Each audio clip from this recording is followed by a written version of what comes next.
Welcome to What People Miss, the space where high-achieving men in business can finally set down the performance and reconnect with what is real.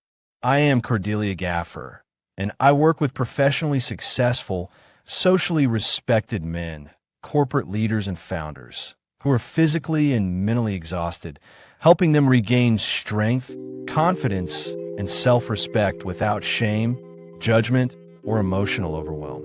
In each episode, we uncover what people miss when they're running companies, leading teams, and scaling visions on empty, so you can lead with a clear mind, a steady body, and a dignified heart. Take a breath, loosen your shoulders, and listen in. What you've been trained to push past may be exactly what brings you back to yourself as a man and as a leader. Hi, welcome back to What People Miss. I'm so excited to bring you my new platform. As you may have heard in the introduction, I now support successfully very socially respected men who may be experiencing a lot of emotional overwhelm. And today, we're exploring a truth that sits in the heart of emotional freedom, the difference between inner joy and performative joy. I want you to take a slow, easy breath wherever you are, and just for a moment, allow your body to settle. We talk about joy all the time, but often we don't stop to feel it, not display it, not talk about it, actually feel it.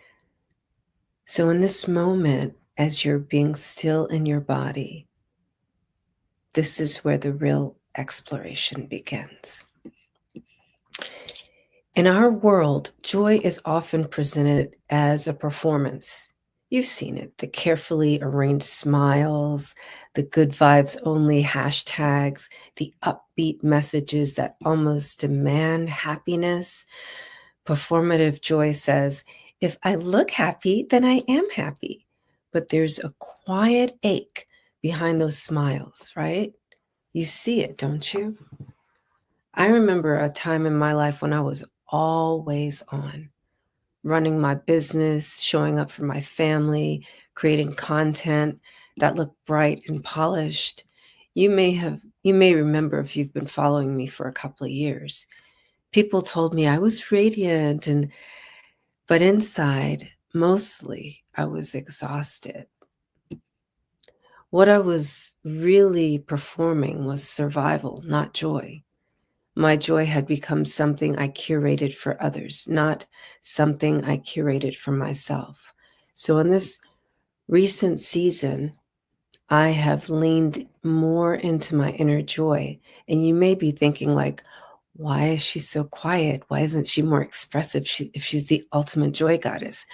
Because my ultimate joy is very deep inside. And that you'll find is what matters, because performative joy often begins as a protection. Like, if people know that I'm not happy, they're going to come and then they'll discover me. For many of us, there was a time when being too quiet or too emotional or too real wasn't safe, right? So we learned to smile through it, to stay palatable and positive, especially if you're a leader. But here's the cost. Every time we perform joy that isn't real, we move further from the place where joy is born, our inner truth. So I want you to pause for a moment, take a deep breath,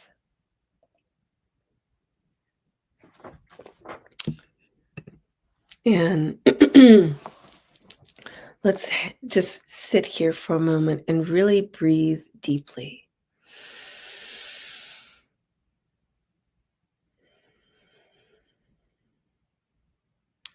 Notice how your body feels when you're listening to this.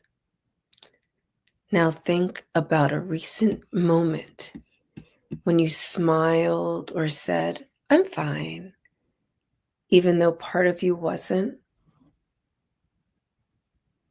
That's the energy of performative joy. It's shallow, fleeting, and often leaves a residue of disconnect.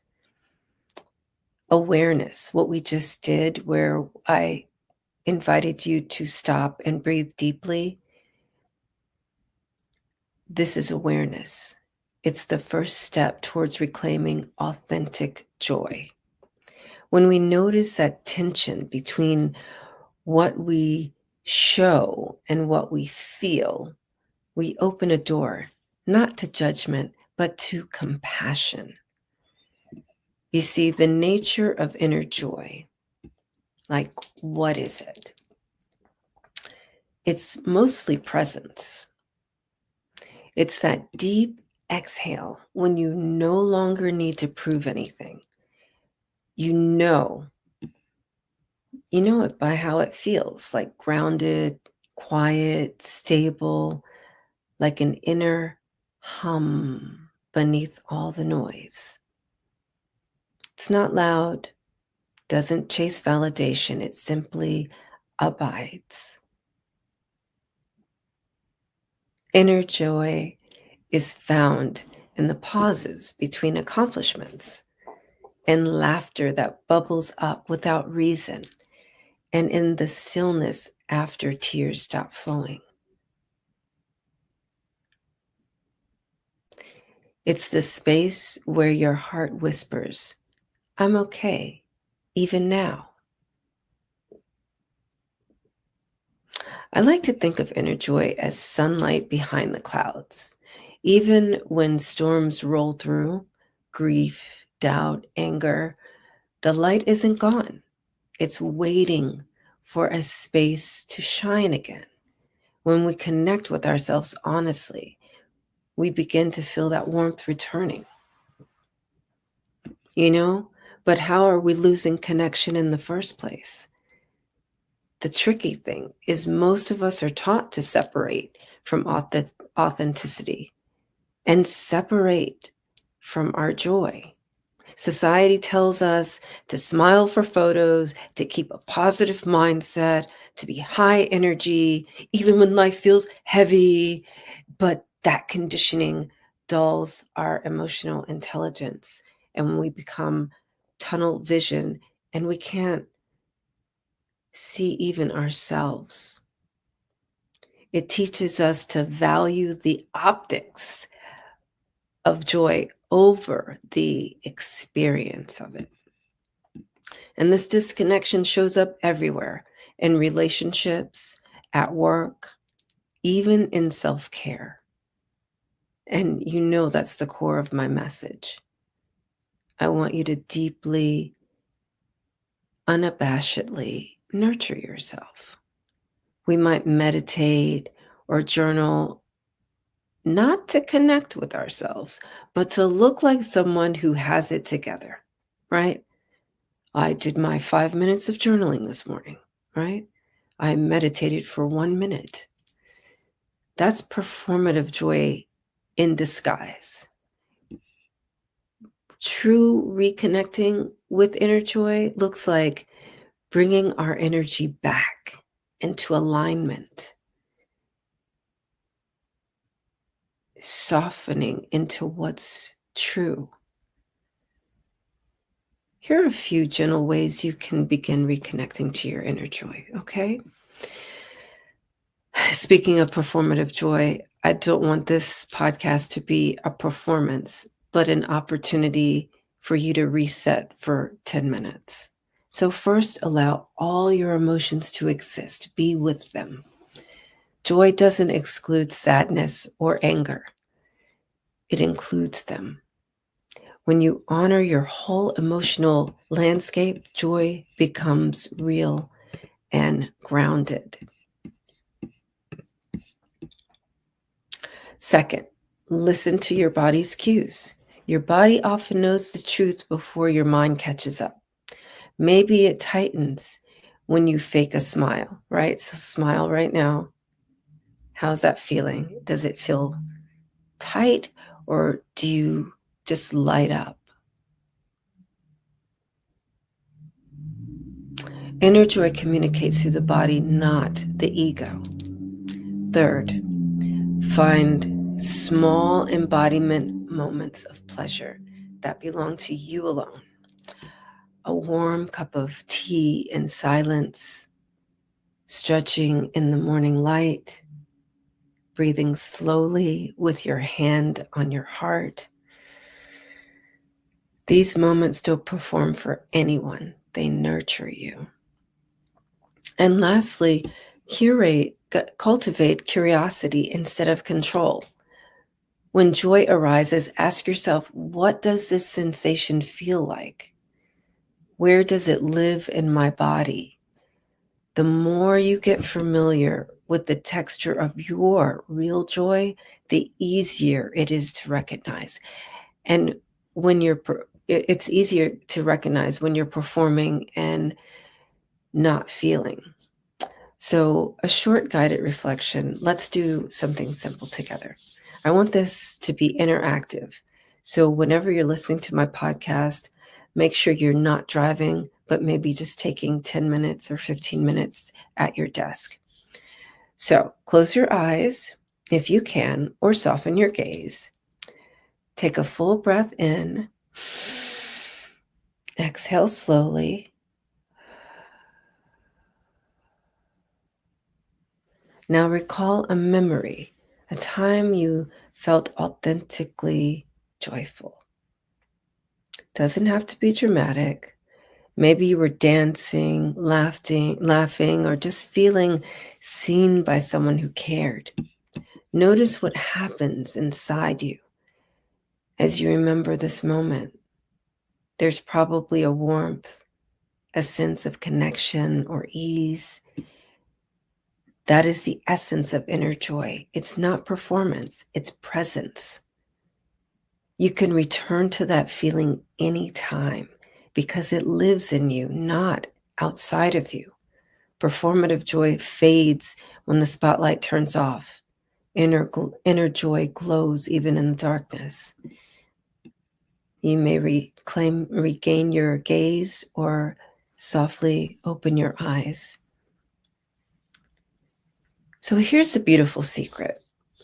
When you live from inner joy, everyone around you benefits.